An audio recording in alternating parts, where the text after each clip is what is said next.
nonton, itu kan kurang lebih 1 jam ya di Netflix Ice Cold. Kalian yang belum nonton harus nonton, oke? Itu Mamski ambil beberapa poin-poin ya, yang aku sendiri ini masih sampai sekarang ini berpikir keras, tau nggak? Ini sampai rambut gue acak kadul nih, karena habis nonton tuh jujur aja gue pusing,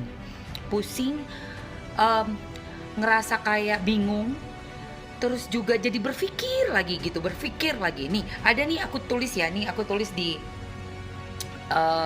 handphone aku sendiri, yang aku ngerasa ada kayak keanehan gitu loh pada pengadilannya Jessica ini. Karena kan kalau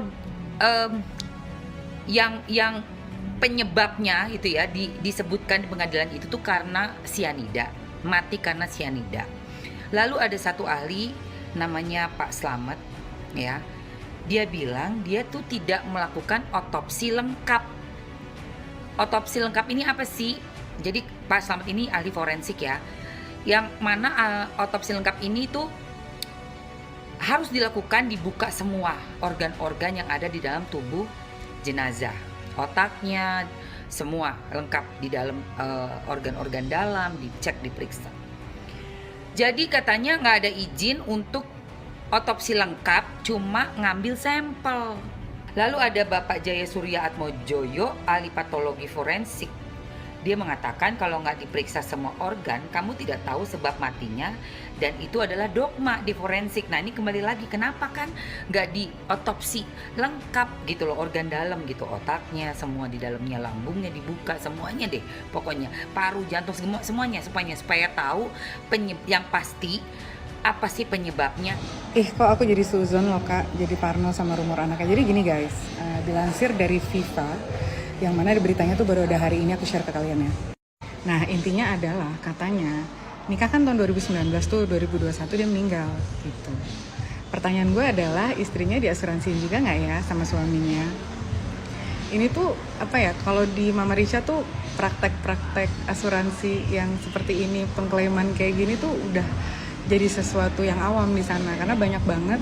Bahkan tuh ada perempuan yang waktu itu ketangkep, gue lupa nonton di mana, bukan di Netflix ya, zaman masih ada TV kabel lah waktu itu. Jadi ada satu perempuan yang mana dia itu nikah lebih dari 7 kali, dan sampai suami ke-6 itu semuanya meninggal. Yang ke-7 tuh nggak meninggal, tapi belum meninggal tuh ya, suaminya udah ninggalin dia. Kayaknya suami udah ngerasa itu red flag. Kenapa? Jadi 6 suaminya itu ternyata dimasukin asuransi sama dia, satu orang itu $1 juta. Kemudian yang terjadi adalah begitu suaminya meninggal, dia mengklaim asuransi tersebut. Setelah istrinya ini mengklaim, karena dia jadi beneficiary-nya pastinya, yang terjadi adalah dia kemudian menikah dengan suami yang lain. Kemudian suami yang lain itu setelah beberapa bulan meninggal juga, sampai ke suami ke-7. Nanti aku cari deh beritanya, nggak boleh seuzon. Tapi kan gue bilang ini di Mama Rica ya, beda. Indonesia kan, Wakanda beda sama Mama Rica. Ayah Mirna diduga adalah dalang kematian anaknya sendiri. Kok bisa? Jadi akhir-akhir ini beredar video yang viral di sosial media terkait ayah Mirna, yaitu Edi Darmawan Salihin. Karena ketika ia diwawancarai di dalam sebuah program TV, ia menyebut punya botol racun sianida di rumah.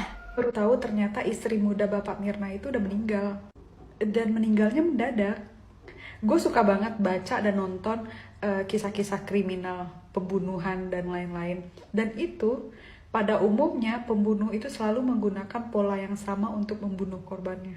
Gue nggak nuduh ya, kenapa nggak diselidiki? Secara telematika, kalau kita mengulas sesuatu gerakan garuk-garuk, kita akan menganalisa keseluruhan dari gerakan tersebut. Kalau kita hanya ngelihat yang bersangkutan, maka kelihatan hanya dia garuk-garuk.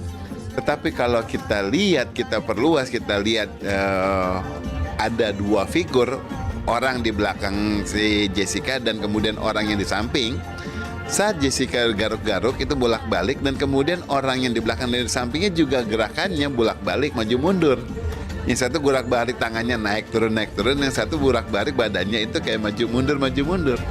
Manusia apa yang gerakannya dia bisa maju mundur? Nggak ada. Manusia rata-rata maju terus.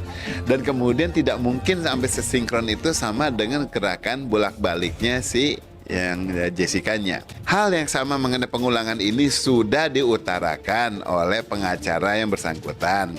Ya, diutarakan. Namun yang mengutarakan adalah pengacaranya.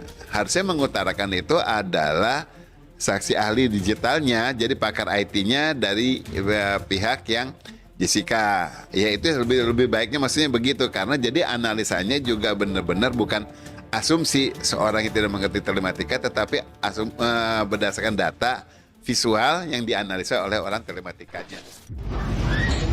Hotman 991 kembali berkomentar. Ada pertanyaan di benak Hotman Paris pada waktu pembacaan putusan kasus Jessica Kopi Cyanida. Saya melihat sebelum putusan tersebut, saya melihat keluarga almarhum Mirna berpakaian seragam yang sangat kelihatan keren, mentereng. Bahkan ada bunga di kantong baju masing-masing.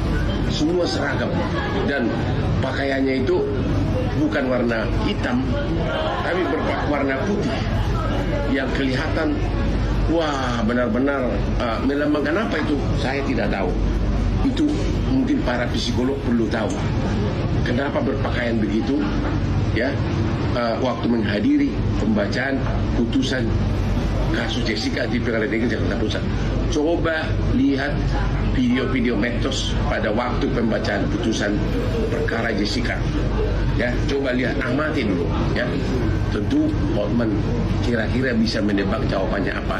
Tapi Anda silahkan memberikan komentar. Pakaiannya sangat seragam, keren lah. Pokoknya ganteng-ganteng, cantik-cantik lah semuanya. Keluarga Mirna saat itu. Silahkan berkomentar. Tentu. Jadi karena perkara ini sudah diputus oleh majelis hakim, maka apapun isi daripada putusan kami tersebut, karena sudah ada di dalam pertimbangan kami secara lengkap, itulah gaya seorang hakim di dalam bertanya. Ya, saya kira tidak ada yang perlu dikomentari terhadap itu. Banyak orang juga menilai seperti mungkin tim penasihat hukum itu cara-caranya kan begitu sama kan, apalagi hakim memiliki karakter sifat-sifat yang berbeda, ya. Itu kan bagaimana cara kita untuk menggali, mengungkap itu dengan berbagai cara kan. Nah, itu dinamika suatu pertanyaan itu tidak sama antara yang satu dengan yang lain, ya. Jadi tidak perlu dipermasalahkan itu. Biarlah publik yang menilainya, ya. Yang jelas itu kami kompak, ya, dan putusan kami itu bulat, musyawarah, ya. Kan di dalam amar itu sudah kita katakan telah terbukti secara sah dan meyakinkan. Jadi nanti setelah sudah selesai putusan ini dalam waktu dekat ini akan kami segera kirimkan kepada pihak-pihak terkait, bahkan ke publik. Silahkan dibaca di sana. Kalau nanti juga saya mengomentari penasihat hukum bagaimana strategi trik-triknya dan semua ini hampir seperti sinetron saja, wah repot kan. Jadi sudahlah, perkara ini boleh disebut biasa atau sederhana, boleh dibuat krusial, tergantung dari mana kita melihatnya. Kalau kita cari-cari memang semua berbagai pendapat segala macam itu menjadi panjang ceritanya, tapi kalau mau kita melihat logika kesederhanaannya, perkara ini tidak terlalu sulit. Ya, pesan kami, ya, hargai putusan pengadilan itu sendiri. Karena suka atau tidak suka, itu putusan pengadilan yang harus dihargai. Soal ada kekurangan di sana sini atau ada yang pro dan kontra, dan memang itu pasti ada yang pro dan kontra, itu adalah hal yang wajar. Makanya ada upaya hukum banding, kasasi, bahkan peninjauan kembali. Begitu. Jadi tidak usah mengomentari, hati-hati. Itu nanti akan berdampak kepada perendahan martabat hakim atau peradilan. Guys, gue tuh sebenarnya lagi pengen bahas tentang Dr. Jaya. Dr. Jaya itu kan dia ahli forensik, expert di bidangnya gitu ya. Dan memang yang waktu itu menyarankan untuk diotopsi itu beliau gitu. Dan kemarin dia diwawancara di podcastnya Dr. Richard Lee juga, dia bilang dia tuh belajar tentang cyanida gitu. Dia memang belajar cyanida sampai profesornya dia dulu pun, Dokter Jaya kamu jangan sampai lupa kalau lambung seperti ini tuh adalah lambung yang kena sianida. Gue tidak akan tidak mempercayai kredibilitas dia, dan gue akan percaya sepenuhnya terhadap kredibilitas karena memang dia tuh expert di bidangnya. Dan